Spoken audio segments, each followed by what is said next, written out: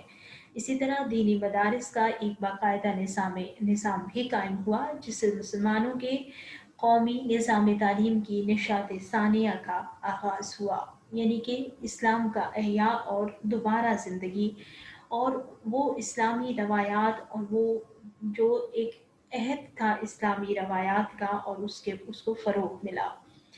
درس و تدریس اور اسلامی تعلیمات کی تبلیغ اور تعلیم کے ساتھ ساتھ علماء دیوبند نے اسلام اور اسلامی تعلیمات کے بارے میں تحقیق اور تصنیفی خدمات بھی سر انجام دیں، جو ان علماء کا ایک بے مثل کارنامہ ہے۔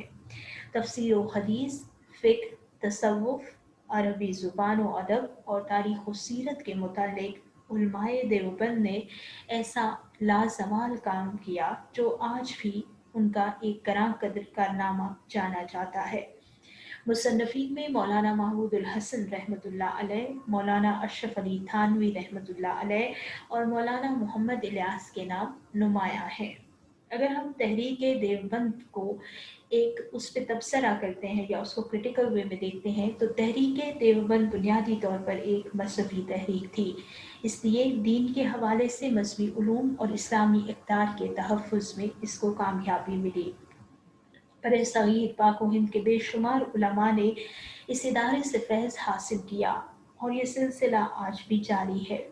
دیوبند کے نصاب میں اس وقت کے تمام اسلامی مکتبہ ہائے فکر اور معروف تعلیمی اداروں کے نصابات کی بنیادی باتوں، روایات و اقدار اور خصوصیات کو سمونے کی کوشش کی گئی۔ تحریک دیوبند نے مسلمانوں میں پھیلی ہوئی ہندوانہ رسومات اور بہت ساری بدعات کو بھی سامنے لے کر آئے اور ان کا خاتمے کے لیے کوشش کی۔ یہ وہ وقت تھا اور حالات کے تقاضوں کے مطابق کچھ چیزیں ساتھ نہیں دیتی تھیں، جسے تحریک دیوبند نے سامنے لے کر آئی، ان تمام چیزوں کو سامنے کیا۔ عصری علوم جن میں خصوصاً انگریزی اور سائنس کے علوم شامل تھے وہ تحریک دیوبند کا حصہ نہیں بنائے گئے، جس کے بنا پر اس کا نصاب عملی زندگی کے تقاضوں کو پورا نہ کر سکا۔ فارسی جو دیوبند کے نصاب میں بلند مقام رکھتی تھی وہ اب سرکاری ملازمتوں کی راہ میں رکاوٹ تھی، کیونکہ اب سرکاری زبان فارسی نہیں رہی تھی اور ملازمتوں کے لیے مغربی اور سائنسی علوم پڑھنے والے لوگ درکار تھے۔ کیونکہ جب ہم برطانوی نظام تعلیم کے اس نصاب کو دیکھتے ہیں اور اس تمام تعلیمی پالیسی کو دیکھتے ہیں تو اس میں چونکہ انگریزی اور انگریزی کے سیکھنے والوں کو بہت نمایاں مقام حاصل تھا، اسی وجہ سے تحریک دیوبند کے جو فارغ التحصیل طالب علم تھے ان کے لیے سرکاری ملازمتیں حاصل کرنا اور اس سسٹم کے اندر سروائیو کرنا مشکل ہو گیا تھا۔ یہ تحریک دارالعلوم دیوبند کی تصویر ہے اور یہ ان کا لوگو ہے۔ یہ بھی دارالعلوم دیوبند کا ایک امیج ہے۔